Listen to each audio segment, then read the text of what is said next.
സംസ്ഥാന ബാലസാഹിത്യ ഇൻസ്റ്റിറ്റ്യൂട്ടിൻ്റെ ഈ പുസ്തക നിറവ് 2025 എന്ന പരിപാടിയിലേക്ക് എന്നെ ക്ഷണിച്ചതിന് ഞാൻ ഇതിൻ്റെ ഭാരവാഹികളോട് നന്ദി പറയും. വായനയെപ്പറ്റി എനിക്ക് ആദ്യം പറയാനുള്ളത്, വായിക്കാതിരുന്നതുകൊണ്ട് ഒരാൾക്ക് പറ്റിയ ഒരു അമളിയെ പറ്റിയാണ്. നിങ്ങളത് വളരെ ശ്രദ്ധിക്കണം.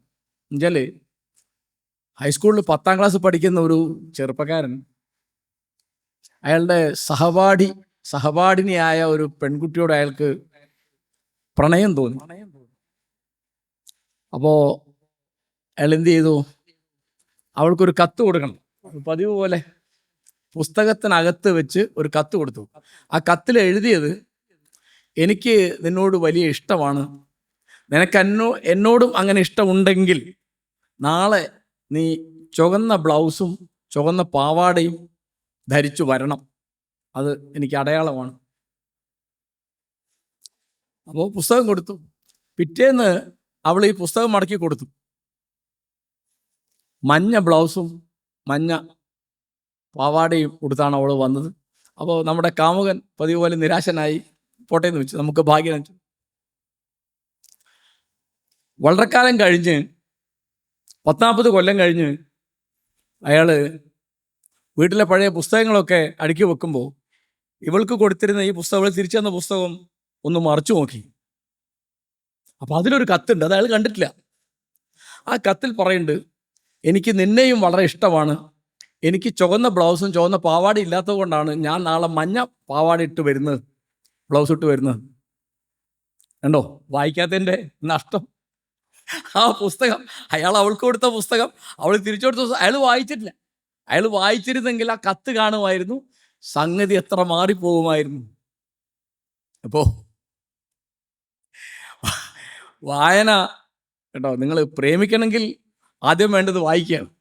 അത് മനസ്സിലായല്ലോ? ഒരു പാഠം കിട്ടിയപ്പോൾ നമുക്ക് പ്രേമിക്കണമെങ്കിൽ പുസ്തകം വായിക്കണം. വായന എന്നുള്ള വാക്ക് സംസ്കൃതത്തിലെ വാദനം എന്നുള്ള വാക്കിൽ നിന്നുണ്ടായതാണ്. അപ്പൊ തബല വായിക്കാന്നാ പറയാം, അതാണ് തബല വാദനമാണ്. ചെണ്ട വായിക്കാന്നാ പറയാം.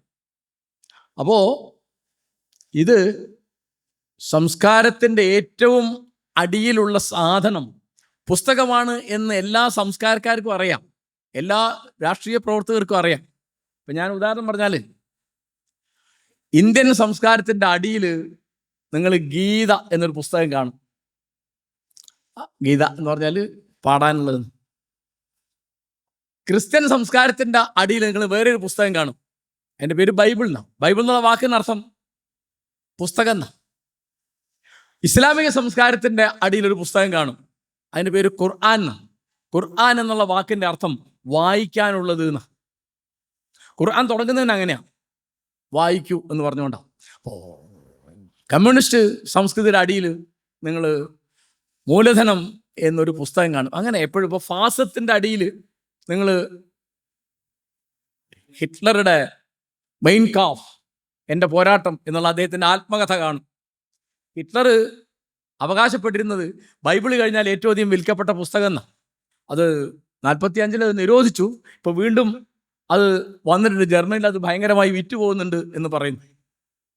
അപ്പോൾ എല്ലാം സൃഷ്ടിക്കുന്നതും എല്ലാം സംഹരിക്കുന്നതും പുസ്തകമാണ്. നിങ്ങളിപ്പോൾ ഗാന്ധിയൻ തത്വചിന്തയെ പറ്റി നിങ്ങൾക്ക് മനസ്സിലാക്കണമെങ്കിൽ പ്രധാനമായി 2 പുസ്തകങ്ങളാണ്. ഒന്ന് അദ്ദേഹത്തിൻ്റെ ആത്മകഥ, നിങ്ങൾ പേര് ഓർത്തിരിക്കേണ്ടതാണ്, എൻ്റെ സത്യാന്വേഷണ പരീക്ഷണങ്ങളുടെ കഥ, the story of my experiments with truth. പിന്നെ അദ്ദേഹത്തിൻ്റെ വേറെ ഒരു പുസ്തകം, അദ്ദേഹം പുസ്തകമായിട്ട് എഴുതിയ ഒരു സാധനം, അത് ദക്ഷിണാഫ്രിക്കയിലെ സത്യാഗ്രഹം എന്നാണ്. അപ്പം എന്ത് മനസ്സിലാക്കണമെങ്കിലും ഈ സാധനം വേണം. അപ്പം ഇപ്പോൾ ഒരു ചോദ്യമുണ്ട്, പുസ്തകം വായിക്കേണ്ട ആവശ്യം എന്താ, പത്രം വായിക്കേണ്ട ആവശ്യം എന്താ? നമ്മളിപ്പോൾ മൊബൈലിൽ കാണുന്നുണ്ട്, TV കാണുന്നുണ്ട്. എന്താണ്? വാർത്തകൾ അറിയാൻ, വിവരങ്ങൾ അറിയാൻ, ഇൻഫർമേഷന് വേണ്ടി വായിക്കേണ്ട ആവശ്യമുണ്ടോ? ഇല്ല. ഇൻഫർമേഷന് വേണ്ടി, വിവരങ്ങൾക്ക് വേണ്ടി വായിക്കേണ്ട ഒരു ആവശ്യം ഇപ്പോൾ ഇല്ല. റേഡിയോ കേട്ടാൽ മതി, TV കണ്ടാൽ മതി, അല്ലെങ്കിൽ യൂട്യൂബ് കണ്ടാൽ മതി, അങ്ങനെ. പക്ഷെ വായിക്കുന്നത് വിവരങ്ങൾ അറിയാനാണോ എന്നുള്ള ഒരു അടിസ്ഥാന ചോദ്യമുണ്ട്. എൻ്റെ അഭിപ്രായത്തിൽ പുസ്തകം വായിക്കുന്നത് വിവരങ്ങൾ അറിയാനല്ല. പിന്നെ എന്താണ് ആവശ്യം? ഒന്നാമത്തെ കാര്യം നമ്മുടെ ഭാവന വളരാനാണ്. അത് നമുക്ക് അറിഞ്ഞൂടാ. പട്ടിക്ക് ഭാവനയുണ്ടോ നമുക്ക് അറിഞ്ഞൂടാ. പശുവിന് ഭാവനയുണ്ടോ, പന്നിക്ക് ഭാവന ഉണ്ടെന്ന് അറിയില്ല. അതിപ്പോൾ മനുഷ്യർക്ക് മാത്രമുള്ള ഒരു സംഗതിയാണെന്ന് നമ്മൾ വിചാരിക്കുന്നത്. കാരണം നമ്മുടെ ഇന്നത്തെ അറിവ് വെച്ചിട്ട് സോക്രട്ടീസ് ചോദിക്കുന്നുണ്ട് പട്ടിക്ക് തത്വചിന്ത ഉണ്ടോ എന്ന്. അദ്ദേഹം പറയുന്നത് തത്വചിന്ത ഉണ്ട് എന്ന്. കാരണം അദ്ദേഹം പറഞ്ഞത്, നിങ്ങൾ ചില കാര്യങ്ങൾ പഠിക്കുന്നു, അതിനനുസരിച്ച് പെരുമാറുന്നു, അതിനാണല്ലോ നിങ്ങൾ ഫിലോസഫി എന്ന് പറയുന്നത്, തത്വചിന്ത എന്ന് പറയുന്നത്. പട്ടി ഇത് ചെയ്യുന്നുണ്ട്. കാരണം പട്ടിക്ക് തൻ്റെ വീട്ടുകാരൻ്റെ സുഹൃത്തുക്കൾ ആരാണ്, പരിചയമില്ലാത്ത ആൾക്കാർ ആരാണെന്നൊക്കെ അറിയാം, അതിനനുസരിച്ചാണ് പെരുമാറുന്നത്. അപ്പോൾ അത് നിങ്ങളെ കാണുമ്പോൾ കുരയ്ക്കുന്നുണ്ടെങ്കിൽ, കുരച്ച് ചാടുന്നുണ്ടെങ്കിൽ പരിചയമില്ലാന്നും, വാലാടുന്നുണ്ടെങ്കിൽ പരിചയം ഉണ്ടെന്നും, അപ്പോൾ അതിനനുസരിച്ച് അവൻ പെരുമാറുന്നുണ്ട്. അതിൻ്റെ ഒരു പ്രശ്നം, നമ്മൾ എല്ലാ ജീവജാലങ്ങളുടെയും കൂട്ടത്തിലാണ് നമ്മൾ. നമുക്ക് വേറെ പ്രത്യേകിച്ച് എന്താണ്, ഇപ്പോൾ അവിടെ മൃഗങ്ങളുണ്ട്, പക്ഷികളുണ്ട്, മരങ്ങളുണ്ട്, ഇഴജാതികളുണ്ട്, ജലജീവികളുണ്ട്, അനവധി. അവരുടെ കൂട്ടത്തിലൊരു കൂട്ടരാണ് നമ്മളിപ്പോൾ നമുക്ക് എന്താ വിശേഷം? മനുഷ്യജീവിക്ക് എന്താണ് വിശേഷം? ഇപ്പൊ സംസ്കൃതത്തിൽ പറയും എല്ലാ ജീവജാലങ്ങൾക്കും ഉള്ള 4 കാര്യങ്ങളുണ്ട്. അതെന്തൊക്കെയാ? ഒന്ന് ഭക്ഷണം കഴിക്കുക, ആഹാരം. വേറെ ഒന്ന് വിസർജിക്കുക, നിഹാരം. പിന്നെ വിശ്രമിക്കുക, നിദ്ര. പിന്നെ എണ്ണ ചേർന്ന് പെറ്റുപെരുക. എണ്ണ ചേരാതെ വല്ല അമീബയൊക്കെ ഉണ്ടാവും, സാമാന്യമായിട്ട് അങ്ങനെയാണ്. ഇതിനെയാണ് ചതുഷ്ടയം എന്ന് സംസ്കൃതത്തിൽ പറയാം. ആഹാരം, നിഹാരം, നിദ്ര, മൈഥുനം. ആഹാരം കഴിക്കുക, വിസർജിക്കുക, വിശ്രമിക്കുക, എണ്ണ ചേർന്ന് പെറ്റുപെരുക. ഇതെല്ലാ ജീവജാലങ്ങൾക്കുമുണ്ട്. ആ ജീവജാലങ്ങൾക്കില്ലാത്ത ഒരു സാധനം ഇന്നത്തെ അറിവ് വെച്ച് ഞാൻ പറയാണ്, നമുക്കുള്ളത് ഭാവനയും ചിന്തയുമാണ്. അവർക്കിപ്പോൾ ഒരു പശു വല്ലതും ഭാവന ചെയ്യുന്നുണ്ടോ നമുക്കിപ്പോൾ ഇന്ന് അറിയാൻ പറ്റില്ല. അതുകൊണ്ട് നമ്മൾ ഇന്ന് അറിയുന്ന മനുഷ്യനെ ഇപ്പോൾ ചിന്തിക്കുന്ന മൃഗമാണ് എന്ന് മനുഷ്യനെ പറ്റി ഒരു നിർവചനമുണ്ട്. കാരണം നമുക്ക് ആഹാരം കഴിച്ചാൽ പോരാ. ഇപ്പം എരന്ന് തിന്നാൻ പാടില്ല, കട്ട് തിന്നാൻ പാടില്ല, ഭക്ഷണം ദാനം വാങ്ങാൻ പാടില്ല എന്ന് നമ്മൾ അതിനൊരു മൂല്യവ്യവസ്ഥ വെച്ചിട്ടുണ്ട്. ഇപ്പൊ റഹീം എന്ന പേരായ ഹിന്ദിയിലെ പ്രധാന കവി, ദോഹ എഴുതിയ കവി പറയും, നീ അധ്വാനിച്ച് നേടിയതാണ് പാല്, ദാനം കിട്ടിയത് പച്ചവെള്ളമാണ്, നീ പിടിച്ചു പറിച്ച ഭക്ഷണം രക്തമാണെന്ന് പറയും. അപ്പൊ അതിനൊരു മൂല്യം വെച്ചിട്ടുണ്ട്. വിസർജിക്കുന്നതിന് നമുക്കൊരു കണക്കുണ്ട്. എല്ലായിടത്തും നമുക്ക് അങ്ങനെ പൂച്ച ചെയ്യുന്ന മാതിരി, പട്ടി ചെയ്യുന്ന പോലെ നമുക്ക് ചെയ്യാൻ പറ്റും. പിന്നെ ഇണചേരുന്നത് തീർച്ചയായിട്ടും പ്രകൃതിക്കില്ലാത്തൊരു സംഗതിയാണ്. പ്രകൃതിക്ക് പെണ്ണ് ആണ് എന്നേ ഉള്ളൂ. നമുക്കെന്താണ്, നമുക്ക് പെണ്ണ് മാത്രമല്ല, പെങ്ങൾ എന്നൊരു സങ്കല്പം വേറെയുണ്ട്. അപ്പം എല്ലാവരോടും ഇണചേരാൻ പറ്റില്ല, എല്ലായ്പ്പോഴും ഇണചേരാൻ പറ്റില്ല. അപ്പോൾ പ്രകൃതിയിൽ അങ്ങനെ അവർക്ക് നിയന്ത്രണം വെച്ചിട്ടുണ്ട്. ഇപ്പം നായ്ക്ക് ഇന്ന മാസത്തിൽ ഇണചേരാൻ തോന്നുള്ളൂ എന്നുണ്ട്. നമുക്കങ്ങനെ, നമുക്ക് 24 മണിക്കൂർ എല്ലാ മാസവും ഏത് ആഴ്ചയൊക്കെ നമുക്ക് അങ്ങനെ ചെയ്യാം. ഇതിനൊക്കെ ഒരു മൂല്യം വെച്ചിട്ടുണ്ട്. ആ മൂല്യമാണ് നമ്മളെ മനുഷ്യരാക്കുന്നത്. നമ്മൾ അങ്ങനെ എന്തും എവിടെ നിന്നും കിട്ടിയാൽ നമുക്ക് തിന്നാൻ പറ്റില്ല. പിന്നെ അത് മതങ്ങൾ വരുമ്പോൾ വേറെയും പറയും. ഇപ്പം മുസ്ലിങ്ങൾ പറയും പന്നിയിറച്ചി കഴിക്കാൻ പാടില്ല. ഹിന്ദുക്കൾക്കിടയിലെ സവർണ വിഭാഗത്തിൽ ഒരു വിഭാഗത്തിന് പശുവിറച്ചി കഴിക്കാൻ പാടില്ല. അങ്ങനെ ആ തരത്തിൽ ഒരു ഹറാമും ഹലാലും ഒക്കെ ഉണ്ടാവും. അപ്പം ഇതിനെ നിയന്ത്രിക്കുന്നത്, ഈ തരത്തിലുള്ള നിയന്ത്രണം വരുന്നതിനാണ് സംസ്കാരം എന്ന് പറയുക, കൾച്ചർ.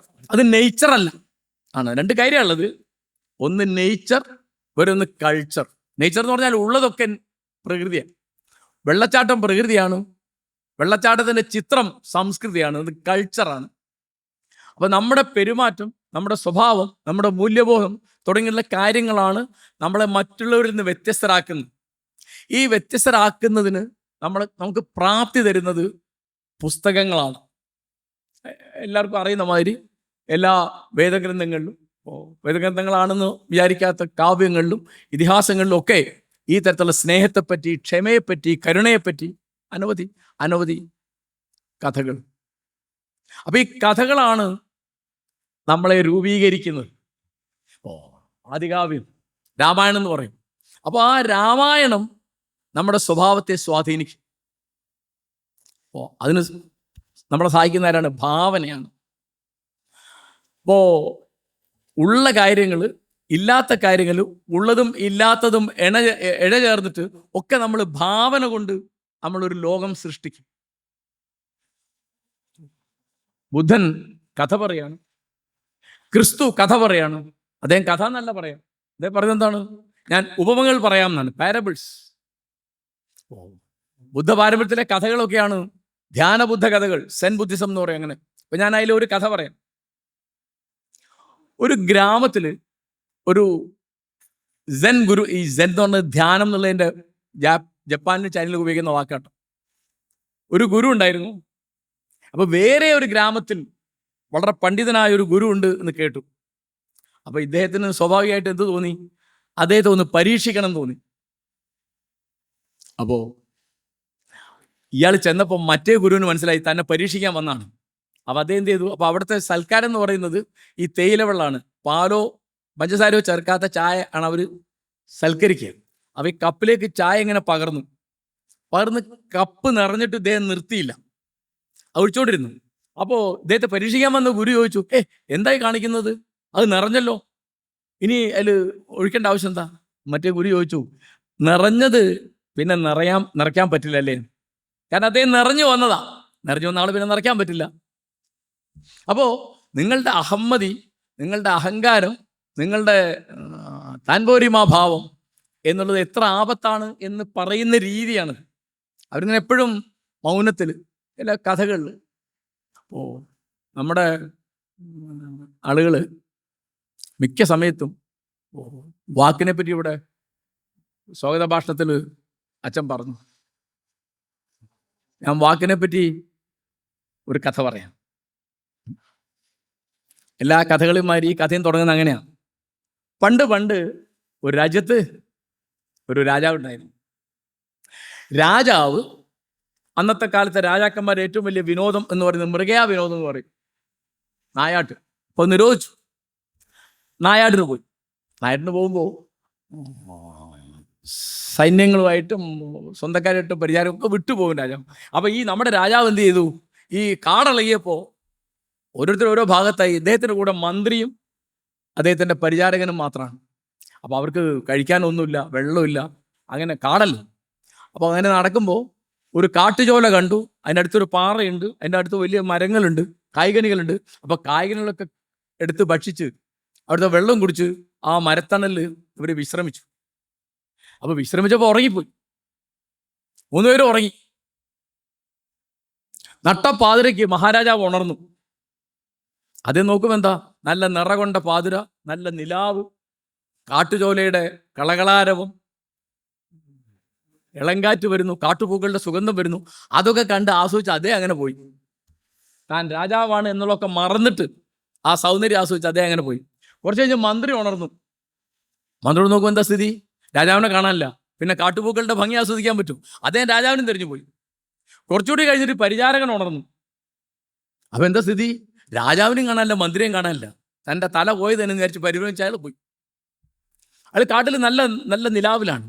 അപ്പം ഈ പരിചാരകൻ ഇങ്ങനെ നടക്കുമ്പോൾ ഒരു സ്ഥലത്ത് അന്ധനായൊരു മുനി പർണകുടീരത്തിൻ്റെ മുറ്റത്ത് ഇങ്ങനെ കമണ്ടലൊക്കെ വെച്ച് തപസ് ചെയ്യുന്നുണ്ട്. അപ്പം ഈ പരിചാരകൻ ചോദിച്ചു, എടോ പൊട്ടക്കണ്ണ, ഞങ്ങളുടെ രാജാവ് ഇതിൽ പോയി താൻ കണ്ടോ എന്ന് ചോദിച്ചു. അപ്പോൾ മുനി വളരെ സമാധാനചിത്തനായിട്ട് പറഞ്ഞു, ഇല്ലല്ലോ എന്ന്. കുറച്ച് കഴിഞ്ഞ് കറങ്ങിത്തിരിഞ്ഞ് ആ വഴിക്ക് വന്നു ആര്? മന്ത്രി. ആ മന്ത്രി ചോദിച്ചു, ഹേ താപസ, ഞങ്ങളുടെ രാജാവ് ഇതിൽ പോയത് താങ്കളുടെ ശ്രദ്ധയിൽപ്പെട്ടിരുന്നോ എന്ന് ചോദിച്ചു. അപ്പോൾ മുനി പറഞ്ഞു, ഇല്ലല്ലോ. അപ്പം നമ്മുടെ രാജാവ് അവിടെ ഇങ്ങനെ അരിഞ്ഞിറക്കുക. രാജാവിന് പെട്ടെന്ന് ഞാൻ എന്ത് അബദ്ധ കാണിച്ചത് എന്ന് വെച്ചാൽ അദ്ദേഹം പഴയ പാറപ്പുറത്ത് വന്ന് നോക്കുമ്പോൾ മന്ത്രിയെയും കാണാനില്ല, പരിചാരകനും കാണാനില്ല. അപ്പോൾ അദ്ദേഹം എന്ത് ചെയ്തു? അദ്ദേഹം ഇവർ രണ്ടാളും തിരിഞ്ഞ് പുറപ്പെട്ടു. അദ്ദേഹം കറങ്ങിത്തിരിഞ്ഞ് ഈ മുനിയുടെ മുമ്പിലെത്തി. അപ്പോൾ രാജാവ് ചോദിച്ചു, മഹാത്മൻ, ആരെങ്കിലും അന്വേഷിച്ച് ഈ വഴി പോകുന്നത് അങ്ങയുടെ ശ്രദ്ധയിൽപ്പെട്ടിരുന്നോ? താപസം പറഞ്ഞു, ഉവ് മഹാരാജൻ. ആദ്യം അങ്ങയെ അന്വേഷിച്ച് അങ്ങയുടെ പരിചാരകനും, രണ്ടാമത് അങ്ങയെ അന്വേഷിച്ച് അങ്ങയുടെ മന്ത്രിയും ഈ വഴി വന്നിരുന്നു. എൻ്റെ ഇടതുഭാഗത്ത് കാണുന്ന വഴിയിലൂടെ അവർ മുന്നോട്ട് പോയി. ആ വഴിക്ക് പോയാൽ അങ്ങേക്ക് അവരെ കാണാം എന്ന് പറഞ്ഞു. അപ്പൊ രാജാവിന് വലിയ അത്ഭുതമായി. അപ്പൊ രാജാവ് ചോദിച്ചു, ഞാൻ അങ്ങയോട് സംശയം ചോദിക്കട്ടെ? ചോദിക്കും. കണ്ടിട്ട് അങ്ങ് അന്ധനാണെന്ന് തോന്നുന്നു. അതെ, ഞാൻ ജന്മന അന്ധനാണ്. പിന്നെ എങ്ങനെയാണ് അങ്ങ് ഞാൻ മഹാരാജാവാണ് എന്നും, ആദ്യം വന്നത് പരിചാരകനാണ് എന്നും, രണ്ടാമത് വന്നത് മന്ത്രിയാണെന്നൊക്കെ മനസ്സിലാക്കിയത്? അപ്പോ മുനി പറഞ്ഞു, മഹാരാജൻ, ആളുകളെ അറിയുന്നത് അവരുടെ വാക്ക് കൊണ്ടാണ് എന്ന്. എങ്ങനെ? ആളുകളെ അറിയുന്നത് അവരുടെ വാക്ക് കൊണ്ടാണ്. നിങ്ങൾ ആരാന്ന് അറിയും നിങ്ങൾ വായ തുറന്നാൽ. തീർന്നു. നിങ്ങൾ തുറന്ന നിങ്ങളുടെ വാക്കാണ്. നിങ്ങൾ ഉപയോഗിക്കുന്ന, നിങ്ങൾ വരുന്ന കാറിൻ്റെ വലിപ്പം, നിങ്ങൾ കയറി ഊണ് കഴിക്കുന്ന ഹോട്ടലിൻ്റെ വലിപ്പം, നിങ്ങളുടെ കയ്യിലുള്ള മൊബൈൽ ഫോണിൻ്റെ വലിപ്പം, നിങ്ങളുടെ ഉടുപ്പിൻ്റെ വലിപ്പം, നിങ്ങളുടെ രക്ഷകർത്താക്കളുടെ ബാങ്ക് ബാലൻസ്, ഇതൊന്നും നിങ്ങൾ ആരാണെന്ന് നിർണ്ണയിക്കുന്നില്ല. നിങ്ങൾ ആരാണ് എന്ന് വളരെ കൃത്യമായി നിർണ്ണയിക്കും ആര്? വാക്ക്. കേട്ടോ? ക്രിസ്തു പറയും, മരത്തെ ഫലം കൊണ്ടെന്ന പോലെ ഒരുവനെ അവൻ്റെ പ്രവൃത്തി കൊണ്ട് തിരിച്ചറിയുന്നു എന്നാണ്.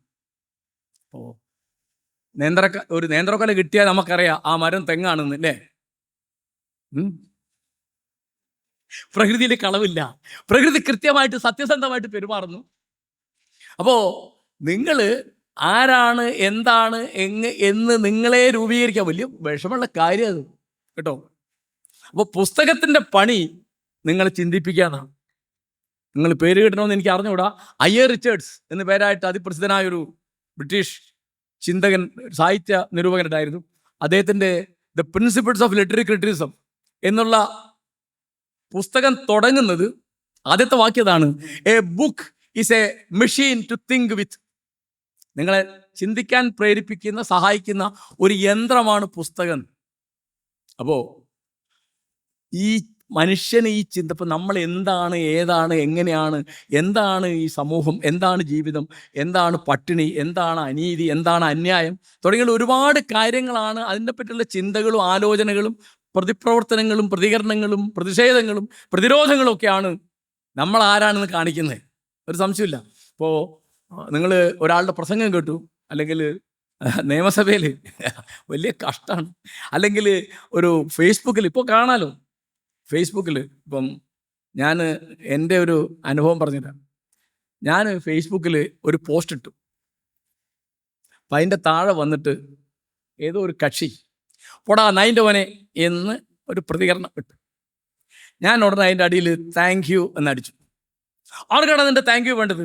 ഞാൻ വീണ്ടും താങ്ക് യു എന്നടിച്ചു. കൊണ്ടുപോയി ചുടറാ നിൻ്റെ താങ്ക് യു. ഞാൻ വീണ്ടും താങ്ക് യു എന്നടിച്ചു. അയാൾ എന്തൊക്കെ പറയും, ഞാനിങ്ങനെ താങ്ക് യു അടിച്ചുകൊണ്ടിരിക്കുക. ഞാൻ സുഖമായിട്ട് ചിരിച്ച് വീട്ടിലിരിക്കുന്നു. അയാൾ ദേഷ്യം പിടിച്ച് ചാടിക്കളിക്കുകയാണ്. അയാൾ ദുബായിലോ ന്യൂയോർക്കിലോ ബോംബെയിലോ കൊണ്ടോട്ടിയിലോ കോഴിക്കോട്ടോ കൊല്ലത്തോ തിരുവനന്തപുരത്തോ എവിടെയെന്ന് എനിക്ക് അറിഞ്ഞൂടാ. ഇതാണ് സ്ഥിതി. അപ്പം നിങ്ങൾ ആരാണ് എന്ന്, നിങ്ങൾ ആരെ ചീത്ത പറഞ്ഞാലും അയാളല്ല മാനക്കേടാവുക, പറയുന്നത് നിങ്ങളെ മാനക്കേടാവുക. ഉണ്ടോ? കാരണം നിങ്ങളെ വായിന്ന ഈ വാക്ക് പുറപ്പെട്ട് തീർന്നില്ലേ? നിങ്ങൾ ആരാന്ന് നിർണ്ണയിച്ചു. അപ്പോൾ പ്രസംഗത്തിലാണെങ്കിലും ഫേസ്ബുക്കിലാണെങ്കിലും യൂട്യൂബിലാണെങ്കിലും വാട്സപ്പിലാണെങ്കിലും ക്ലാസ്സിലാണെങ്കിലും നിങ്ങൾ പെരുമാറുമ്പോൾ അത് കൃത്യമായിട്ട് നിങ്ങളുടെ ഒരു നോട്ടം, നിങ്ങളുടെ ഒരു വാക്ക്, നിങ്ങളുടെ ഒരു പെരുമാറ്റം, നിങ്ങളുടെ ഒരു പ്രതികരണം, നിങ്ങളുടെ മുഖത്ത് അനാവശ്യമായി വരുന്ന ഏതെങ്കിലും തരത്തിലുള്ള ക്രോധം, ഇത് മുഴുവൻ നിങ്ങളെ നിർണ്ണയിക്കും. നിങ്ങൾ തെറ്റിദ്ധരിക്കണ്ട. നിങ്ങൾക്ക് നിങ്ങളുടെ ശരീരഭാഷ നിങ്ങൾക്ക് ഒളിക്കാൻ പറ്റില്ല. വളരെ പ്രകൃതിയിൽ വളരെ മിക്ക സമയത്ത് അത് സത്യസന്ധമായിട്ടാണ്. അപ്പോൾ ഇപ്പോഴും നിങ്ങളെ വളരെ ഏറ്റവും അത്യാവശ്യമുള്ള ഒരു മൂല്യം എന്താണെന്ന് ചോദിച്ചാൽ കുട്ടികളോട് എനിക്ക് പറയാനുള്ളത് അത് വിനയം മാത്രമാണ്. നിങ്ങൾക്ക് വിനയമുണ്ടോ? വേറെ എന്തില്ലെങ്കിലും അതിന് പരിഹാരമുണ്ട്. വിനയമില്ലേ, എന്തുണ്ടായിട്ടും കാര്യമില്ല. അപ്പോൾ നിങ്ങൾ അറിയുന്ന മിക്ക ആളുകളും, ഞാൻ ബുദ്ധൻ്റെ ഒരു കഥ പറയാം. ബുദ്ധൻ്റെ ആശ്രമത്തിൽ ഒരാൾ വന്നിട്ട് ബുദ്ധനെ കഠിനമായി ചീത്ത പറഞ്ഞു. ബുദ്ധൻ പതിപോലൊന്നും മിണ്ടിയില്ല. അപ്പോൾ അയാൾ പോയി കഴിഞ്ഞപ്പോൾ ശിഷ്യന്മാർക്ക് വലിയ വിഷമായത്. എന്താണ് അങ്ങ് ഇങ്ങനെ പെരുമാറുന്നത്? അതിനോട് മിണ്ടാതിരിക്കാനും പറയാൻ പാടില്ല ഇങ്ങനെ ചീത്ത പറയുമ്പോൾ. ബുദ്ധൻ അതിനൊന്നും മിണ്ടിയില്ല. ബുദ്ധൻ്റെ പ്രധാന പണി എന്താണ്? ബുദ്ധൻ്റെ പ്രധാനപ്പെട്ട പണി മന്ദഹസിക്കലാണ്, ചിരിക്കുകയാണ്. നിങ്ങൾ ഏത് ബുദ്ധ പ്രതിമ നോക്കിക്കോ, ബുദ്ധൻ്റെ ചിത്രം നോക്കിക്കോ, ഉണ്ട് എന്ന് ഉറപ്പിക്കാവുന്ന ഒരു സാധനം എന്താണ്? മന്ദഹാസ. ആർ രാമേന്ദ്രൻ മാഷ് മരിച്ചുപോയി. വളരെ പ്രധാനപ്പെട്ട കവിയാണ് അദ്ദേഹം. അജന്ത എന്നുള്ള കവിത അവസാനിപ്പിക്കുന്നത് തഥാഗത മന്ദസ്മിതം എന്ന് പറഞ്ഞുകൊണ്ടാണ്. തഥാഗതം എന്ന് പറഞ്ഞാൽ ബുദ്ധൻ, തഥാഗതം എന്നുള്ള വാക്കിനർത്ഥം അങ്ങനെ പോയവെന്ന്. അപ്പോൾ ബുദ്ധനോട് ശിഷ്യന്മാരിങ്ങനെ പരാതി പറഞ്ഞു. അദ്ദേഹം പിന്നെ ചിരിച്ചു. കുറച്ച് കഴിഞ്ഞ് വേറെ ഒരാള് ഒരു സമ്മാനമായിട്ട് വന്നു. അപ്പോൾ ബുദ്ധൻ ചോദിച്ചു, ഇത് എന്താണ്? ഇതൊരു സ്വർണ്ണഹാരമാണ്. എന്തിനാ അത്? അങ്ങേക്ക് സമ്മാനമായിട്ട് ഞാൻ കൊണ്ടുവന്നതാണ്. ബുദ്ധൻ പറഞ്ഞു, എനിക്ക് സ്വീകരിക്കാൻ നിവൃത്തിയില്ല. എന്താണ് അങ്ങ് സ്വീകരിക്കാത്തത്? സമ്മാനം കിട്ടിയാൽ തിരിച്ചൊരു സമ്മാനം തരാൻ എൻ്റെ കയ്യിൽ ഒന്നുമില്ല, അതുകൊണ്ട് എനിക്കിത് സ്വീകരിക്കാൻ നിവൃത്തിയില്ല എന്ന് പറഞ്ഞു. അപ്പോൾ അദ്ദേഹം തിരിച്ചു പോകുമ്പോൾ ബുദ്ധൻ ശിഷ്യന്മാരെ ഒന്ന് നോക്കി. എന്താ കാര്യം? ആ ചീത്ത പറഞ്ഞവൻ്റെ ചീത്തയൊന്നും താൻ സ്വീകരിച്ചിട്ടില്ല. ഏതുമാതിരി? ഈ സ്വർണ്ണഹാരം സ്വീകരിക്കാത്ത മാതിരി. കേട്ടോ, അത് കൊണ്ടുവന്നവൻ്റെ കയ്യിൽ തന്നെ ഉണ്ട്. അത്രേ ഉള്ളൂ. അത് നിങ്ങൾ ചീത്ത പറഞ്ഞാൽ നിങ്ങൾക്ക് പോയി, അല്ലാതെ വേറൊരാൾക്കും പോയിട്ടില്ല. അപ്പോൾ എങ്ങനെയാണ് ഒരാളുടെ അവഹേളനം, കഠിനമായ ഭർസനം താൻ സ്വീകരിക്കാത്തത് എന്ന് ശിഷ്യന്മാരെ പഠിപ്പിച്ച എങ്ങനെയാണ്? ആ സുവർണഹാരം താൻ സ്വീകരിച്ചിട്ടില്ല. അപ്പോൾ അദ്ദേഹം ഒന്ന് ചിരിച്ചു. അപ്പോൾ നമ്മുടെ ചിന്ത വളരാൻ പുസ്തകം അത്യാവശ്യമുണ്ട്. പിന്നെ ഒരു സാധനം നമ്മുടെ ഭാവനയാണ്. നമ്മുടെ ഏറ്റവും വലിയ സുഖം എന്ന് പറയുന്നത്, ഏറ്റവും വലിയ സന്തോഷം എന്ന് പറയുന്നത് ഭാവനയാണ്. അതിലിപ്പോൾ സാഹിത്യത്തിലൊക്കെ ആണെങ്കിൽ, കവിതയിലൊക്കെ ആണെങ്കിൽ നിങ്ങൾക്കറിയാം, നിങ്ങൾ ചില ഇതൊക്കെ ഇപ്പോൾ പഠിപ്പിക്കുന്നുണ്ടാവും ഞാൻ വിചാരിക്കണം കേട്ടോ, ഇല്ലേ? അതായത് ഇപ്പോൾ ശങ്കരക്കുറുപ്പെന്നോ വൈലോപ്പിള്ളിന്നോ എടശ്ശേരിന്നോ കുഞ്ഞിരാമൻ നായരെന്നോ ഒക്കെ പറഞ്ഞാൽ നിങ്ങളുടെ അല്ലേ ഹൈസ്കൂൾ ക്ലാസ്സുകൾക്ക് പഠിപ്പിക്കുന്നില്ലേ? ഞാൻ അതിലൊരു ചെറിയൊരു ഉദാഹരണം പറയാം. സാഹിത്യത്തിൽ ഒരു കാര്യം പറയുന്നത് സാധാരണ കാര്യം പറയും പോലെ അല്ല. നിങ്ങൾ കേട്ടിരിക്കേണ്ട ഒരു പേരാണ് ചന്ദനക്കട്ടിൽ എന്നുള്ള കവിത. അത് എഴുതിയത് ജി ശങ്കരക്കുറുപ്പാണ്. അദ്ദേഹത്തിനാണ് ഇന്ത്യയിൽ ആദ്യമായി ജ്ഞാനപീഠ സമ്മാനം കിട്ടിയത്. അതിൽ ചന്ദനം തെരഞ്ഞു പോവാണ് കുറച്ച് ആശാര്യന്മാരും കുറച്ച് തച്ചന്മാരും കുറച്ച് മേനോക്കിമാരും കൂടിയിട്ട്. അവർ തിരഞ്ഞ അവസാനം ചന്ദനമാണ് എന്ന്. അപ്പോൾ കരിവീട്ടി പോരാ, ചടച്ചു പോരാ, മരുത് പോരാ എന്നൊക്കെ പറഞ്ഞു പോകും. കാരണം തമ്പുരാൻ കൽപ്പിച്ചിരിക്കുകയല്ലേ, തമ്പുരാട്ടിക്കുള്ള മോഹമല്ലേ. എന്താണ്? വെമ്പല നാട്ടിലെ തമ്പുരാട്ടിക്കൊരു കട്ടിൽ വേണം. അപ്പോൾ അവർ ഒരു മരം കണ്ടപ്പോൾ ചന്ദനമാണെന്ന് അവർക്ക് സംശയമായി. അപ്പോൾ എന്ത് ചെയ്തു? അവരതിൻ്റെ ഒരു ചില്ല കൊത്തി മണത്തു നോക്കി. ആ കവി പറയാണ്, ചെറുചില്ല കൊത്തി മണത്തു നോക്കി നറുചന്ദനത്തിൻ തണുത്ത ഗന്ധം. ഗന്ധം എന്ന് പറയുന്നത് മൂക്കിൻ്റെ ഒരനുഭവമാണ്, സ്പർശത്തിൻ്റെ അനുഭവമാണ് തണുപ്പ് എന്ന് പറയുന്നത്. തണുത്ത ഗന്ധം എന്ന് എന്തിനാണ് പറഞ്ഞത്? അത് ചന്ദനമാണ് ആയപ്പോൾ അവർക്ക് വളരെ ആശ്വാസമായി എന്ന് പറഞ്ഞിരിക്കുക. തണുത്ത ഗന്ധം. ഒരിക്കലും അത് മര്യാദയ്ക്ക് വായിക്കുന്ന ഒരാൾ മറന്നു പോകില്ല. ഞാനത് വായിച്ചിട്ട് ഒരിക്കലും മറന്നു പോയി. തണുത്ത ഗന്ധം. അപ്പം ഇതിൽ അതുപോലെ ഒരു ഒട്ടകപ്പക്ഷിയുടെ കഥയുണ്ട്. അതിനകത്ത് കഥയിലേക്കൊന്നും പോകാൻ നമുക്ക് സമയമില്ല. അപ്പോൾ നേരം അസ്തമിച്ചു എന്നതിൽ പറഞ്ഞാൽ എങ്ങനെയാണ്? ഒട്ടകപ്പക്ഷിയാണ് അതിലൊരു കഥാപാത്രം. അപ്പോൾ പറയാണ്,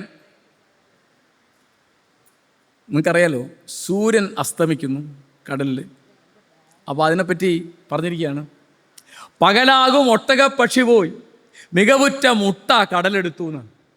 പകലിനെ മുഴുവൻ ഒട്ടകപ്പക്ഷിയായിട്ട് സങ്കല്പിച്ചു. എന്നിട്ടോ പകലാകുന്ന ഒട്ടകപ്പക്ഷി പോയി ഒരു മുട്ട ഉണ്ടായിരുന്നു, അത് ആരെടുത്തു? കടലെടുത്തു. കണ്ടോ? നമുക്ക് പിന്നെയും രസം വരുന്നതാണ്. സാഹിത്യത്തെ പറ്റി പറഞ്ഞത് അത് ആലോചിക്കുന്നതോറും അമൃതമായി തീരുന്നതാണ്. സാഹിത്യവും സംഗീതവും സരസ്വതിയുടെ രണ്ട് സ്ഥലങ്ങളാണെന്ന് പറയും. എന്ന് പറഞ്ഞത് സംഗീതമി സാഹിത്യം സരസ്വത്യാ സ്തനദ്വയം. സരസ്വതിയുടെ രണ്ട് സ്ഥലങ്ങളാണ്. ഏകം ആപാദ മധുരം. ആദ്യത്തേത് സംഗീതം എന്താണ്? ഓരോ വീഴ്ചയിലും മധുരമുള്ളതാണ്. അന്യം മറ്റേത് രണ്ടാമത് സാഹിത്യം എന്താണ്? അത് ആലോചനാമൃതമാണ്, ആലോചിക്കുന്നതോറും അമൃതമായിക്കൊണ്ടിരിക്കുന്നതാണ്.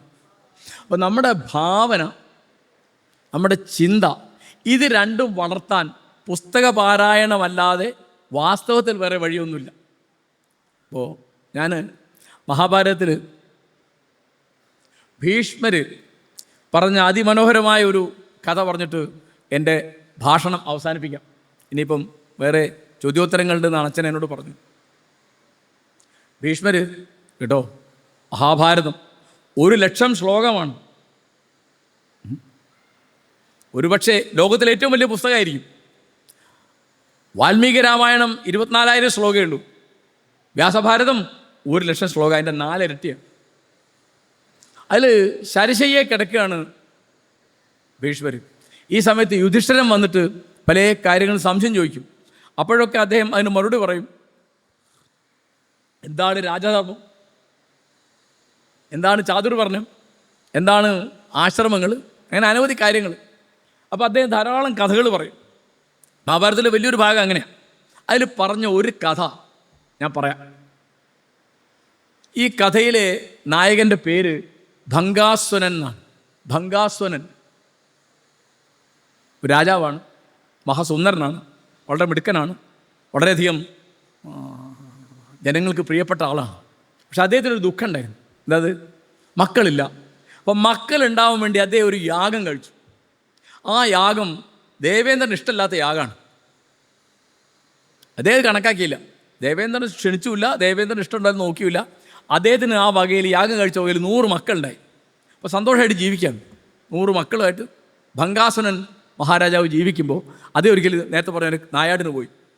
ഈ പഴയ രാജാക്കന്മാരുടെ കഥകളിലൊക്കെ പ്രധാനപ്പെട്ട ഒരു വഴിത്തിരിവുണ്ടാക്കുന്നത് നായാട്ടാണ്.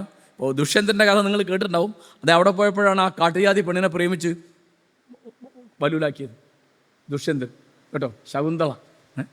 അപ്പോൾ ഭംഗാസുരൻ എന്ത് പറ്റി? അദ്ദേഹം തൻ്റെ സൈന്യത്തിൽ നിന്ന് വേർപെട്ട് പോയിട്ട് ഇങ്ങനെ പോയി വഴിതെറ്റി ഇങ്ങനെ തിരിഞ്ഞു പോയിട്ട് അദ്ദേഹം ഒരു പൊയ്ക കണ്ടു. അപ്പോൾ ദാഹിക്കുന്നു, വിശക്കുന്നു, ക്ഷീണം. അപ്പോൾ അദ്ദേഹം ആ പൊയ്കയിൽ നിന്ന് കുടിച്ചു, വിശ്രമിച്ചു. പിന്നെ ക്ഷീണം മാറാൻ വേണ്ടി അതിലിറങ്ങി മുങ്ങിയപ്പോൾ ഒരു അബദ്ധം പറ്റി. എന്താണ്? മുങ്ങി അദ്ദേഹം പൊങ്ങുമ്പോൾ അദ്ദേഹം ഒരു സുന്ദരിയായി യുവതിയായി രൂപം മാറിപ്പോയി.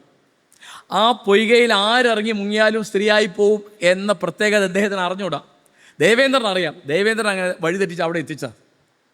അപ്പോൾ ഭംഗാസുരൻ ഒരു യുവതിയായി കഴിഞ്ഞപ്പോൾ അദ്ദേഹം പിന്നെ നിവൃത്തിയില്ല, എങ്ങനെയൊക്കെയോ കൊട്ടാരത്തിലെത്തി. അപ്പോൾ അദ്ദേഹത്തെ ആരും അറിയില്ല, ഭാര്യയും മക്കളും ഒന്നും അദ്ദേഹത്തെ അറിയില്ല.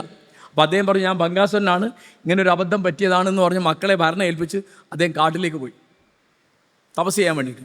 പക്ഷേ അദ്ദേഹം ഈ സുന്ദരിയായ യുവതിയെ കണ്ടിട്ട് ഒരു യുവ താപസൻ അവളെ കല്യാണം കഴിച്ചിട്ട് അതിൽ 100 മക്കളുണ്ടായി. കുറച്ച് കഴിഞ്ഞപ്പോൾ ഈ ഭംഗാസുരൻ എന്നുള്ള യുവസുന്ദരി എന്ത് ചെയ്തു? 100 മക്കളെയും കൊണ്ടുവന്ന് കൊട്ടാരത്തിലാക്കിയിട്ട് തിരിച്ച് കാട്ടിലേക്ക് തന്നെ പോയി. അപ്പോൾ അവർ വളരെ സന്തോഷമായിട്ടിരിക്കുന്നു. അപ്പോൾ ദേവേന്ദ്രൻ ഇത് കണ്ട് അസൂയ സഹിക്കുന്നില്ല. എന്താണ്? ഈ അപകടമൊന്നും പറ്റിയിട്ട് ഇയാൾക്കൊരു ബുദ്ധിമുട്ട് പറ്റിയിട്ടില്ല, ഇയാൾ സുഖമായിട്ടിരിക്കുന്നു. ഇയാൾക്ക് 100 മക്കളുടെ അച്ഛനായി, 100 മക്കളുടെ അമ്മയായി, അവരൊക്കെ സുഖമായിട്ടിരിക്കുന്നു. അപ്പോൾ ദേവേന്ദ്രൻ ഒരു ബ്രാഹ്മണൻ്റെ വേഷത്തിൽ വന്നിട്ട് ഈ മക്കളുടെ ഇടയിൽ വലിയ ഏഷണി ഉണ്ടാക്കി.